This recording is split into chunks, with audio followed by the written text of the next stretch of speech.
L'invité du matin avec Toyota Location. Louez votre Toyota Hilux à partir de 5 500 francs par jour seulement. Bonjour Jean-François Bodin. Bonjour Nicolas. Notre invité du matin, c'est Velma Falaeo, candidate aux législatives dans la première circonscription et secrétaire générale de l'Éveil océanien. Velma Falaeo, bonjour. Bonjour. Et merci d'avoir accepté notre invitation pour faire un point sur votre campagne pour les élections législatives. Alors la première question est simple, pourquoi vous êtes candidate? On se rappelle que l'Éveil océanien a fait son apparition dans les institutions en 2019, qu'en 2022 pour les élections législatives il n'y avait pas de candidature Éveil océanien. Cette fois-ci il y en a. Pourquoi vous avez choisi de vous engager cette année? Jean-François, avant de répondre à votre question, j'ai cru comprendre qu'il y avait un auditeur qui était assez fâché, qui nous a accusés publiquement. J'aimerais simplement rappeler qu'il ne faut pas accuser sans preuve et qu'il faut quand même faire attention parce que nous avons des droits. Pour revenir à votre question, effectivement, 2022, la raison est simple. À l'époque, quand nous nous sommes levés en 2019, notre leitmotiv principal, c'était le quotidien des Calédoniens. En 2022 arrivent donc les échéances nationales. Nous estimions qu'il fallait que nous restions à notre place, c'est-à-dire ici, localement, et qu'il fallait laisser la place à la représentation des deux grands blocs. Malheureusement, il s'est passé ce qui s'est passé, et aujourd'hui, nous nous sommes posé la question, est-ce que nous allons continuer de nous taire, puisque nous avons une trajectoire de société bien définie pour le pays. Et aujourd'hui, avec ce qui s'est passé, nous savons qu'il faut aller vers cette voie. Alors, quelle est cette trajectoire que vous exprimez, sachant que vous vous présentez un peu comme une troisième voie aujourd'hui? Oui, c'est une troisième voie qui est réaliste, qui prend en compte la réalité en fait de notre pays. C'est que dire que le oui à l'indépendance tout de suite ou le non à l'indépendance jamais est possible, ce n'est pas vrai. La troisième voie, c'est celle, en fait, des accords qui ont été signés. L'accord des Matignon-Oudinot, c'est l'accord de paix. L'accord de Nouméa, c'est l'accord de décolonisation. Comment aujourd'hui nous faisons pour concilier ces deux visions, pour mettre un point final et réussir enfin la décolonisation pour que la France puisse être un exemple dans le Pacifique. Ouais, vous vous présentez comme une troisième voie et pourtant dans les institutions, vous avez toujours un peu siégé à côté des indépendantistes, c'est-à-dire que vous avez quand même privilégié une voie plutôt que l'autre.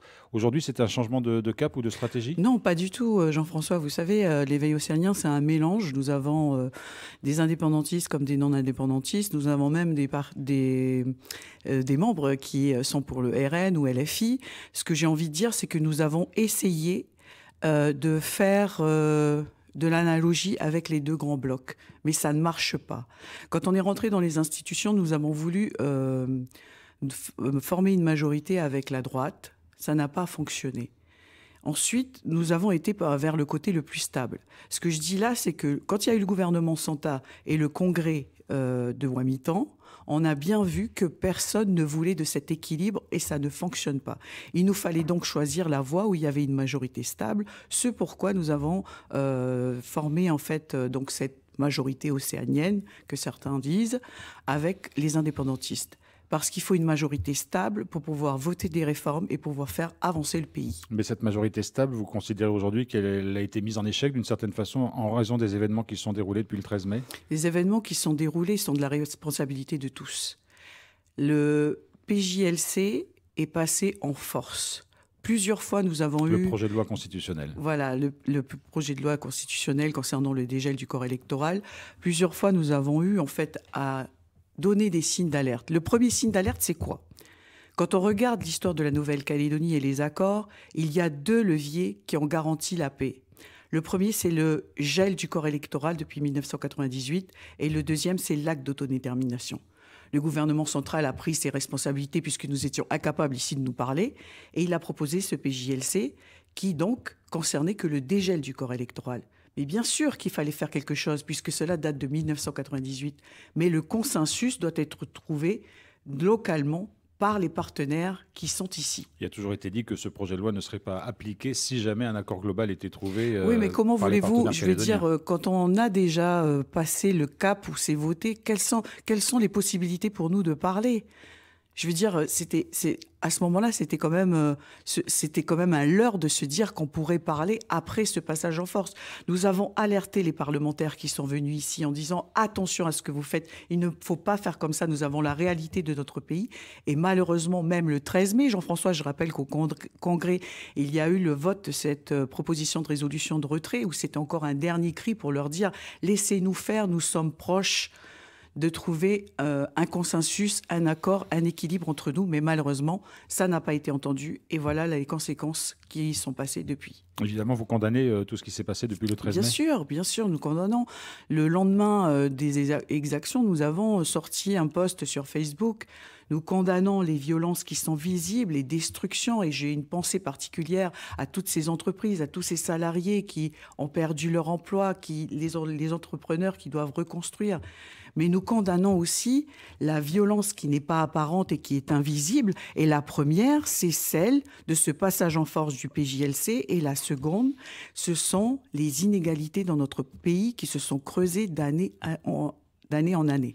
Alors, troisième voie, entre deux, d'une certaine façon, entre deux blocs. Quels sont vos thèmes de campagne principaux? Parce que la campagne est courte, il faut faire passer des messages précis. Quels sont les thèmes de campagne sur lesquels vous allez solliciter les électeurs? Oui, 2 points, Jean-François. La première, c'est la solution de politique globale partagée par tous. Parce qu'il ne faut pas non plus se dire que sans solution politique globale, on arrivera à reconstruire ou on arrivera à relancer l'économie. C'est vraiment à l'heure de se dire ça. Nous voulons guider l'État vers cette solution de politique globale qui ramènera la paix dans notre pays. Elle se fera nécessairement qu'avec les acteurs politiques calédoniens qui aujourd'hui n'ont pas l'air très très décidés ou prêts à Elle se fera avec toutes celles et ceux qui veulent parce qu'en fait, on est destiné à vivre ensemble ici. Parce que l'État a essayé de faire parler les interlocuteurs calédoniens. Elle a essayé, mais il y a aussi eu des positions qui n'ont pas mené à ça, des positions maladroites qui ont fait qu'au niveau des élus locaux, il y a eu des positionnements qui ont été pris d'une façon qu'il ne fallait pas. Ce que j'ai envie de dire, les 2 points, c'est ça, c'est la solution de politique partagée. Et la deuxième, c'est notre économie qui est à terre, la jeunesse qui a aussi lancé un cri avec tout ce qui s'est passé, qu'il ne faut pas non plus ignorer.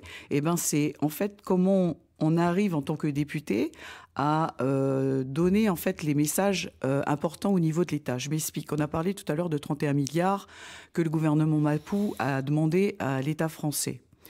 Les députés sortants avaient aussi, parce que je rappelle qu'il y avait un prêt de 50 milliards du Covid qu'on devait transformer en subvention. C'est tout à fait louable. C'était une proposition, il me semble, d'un député sortant. Et en fait, c'est comment on arrive à faire en sorte que l'État nous accompagne, mais pas que, Jean-François. L'État doit nous accompagner dans la situation actuelle où nous devons reconstruire, mais localement aussi, nous devons trouver les solutions. Ça passe par les réformes. Vous le savez, on avait proposé le RUAM. Bon, c'est sûr qu'aujourd'hui, parler de réforme, c'est inimaginable dans le contexte actuel. Mais il faut en fait être, pour nous, à l'Éveil Océanien, le député, c'est la passerelle entre l'accompagnement de l'État et nos politiques publiques locales. Voilà, mais avec vos spécificités qui ne sont pas celles des autres candidats, bien évidemment. Oui, la troisième voie, c'est la voie du dialogue et du consensus. Alors, qui sont vos adversaires pour ce premier tour dans votre circonscription ? Je parlerai pas d'adversaires, Jean-François. Les élections, elles montrent qu'il y a des candidatures normales, les députés sortants. On peut juste se poser la question, puisque les 2 députés sortants sont dans la même circonscription, que l'un a reçu l'investiture d'Horizon, alors que précédemment, ce n'était pas le cas. Nous avons une candidature du RN, tout à fait normale, puisqu'on a vu la montée en puissance après les européennes. Et ensuite, il y a les candidatures de la société civile. Je pense que c'est la démocratie qui parle et tout ce qui s'est passé aujourd'hui montre que les gens sont de plus en plus concernés par ce qui se passe en Nouvelle-Calédonie. Il y a aussi des candidatures indépendantistes. Et là, on se pose la question, étant donné que le congrès du FLN n'a pas eu lieu, apparemment c'est une candidature UC mais suivie de RDO, cela pose question. Mais en tout cas, je pense que tout le monde est concerné par le devenir du pays. Donc, c'est pas, je veux dire, que le meilleur gagne. Alors Velma Falaeo, quand même un mot de la situation en métropole, puisque a priori on annonce, pour l'instant en tout cas dans les sondages, une victoire du Rassemblement national ou alors même du nouveau Front populaire. Est-ce que là aussi vous prenez une troisième voie dans la situation politique en métropole? Toujours, Jean-François.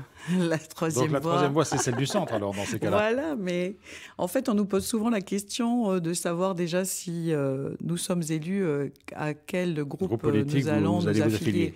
La réponse que nous faisons, c'est qu'aujourd'hui, nous nous concentrons essentiellement sur la campagne.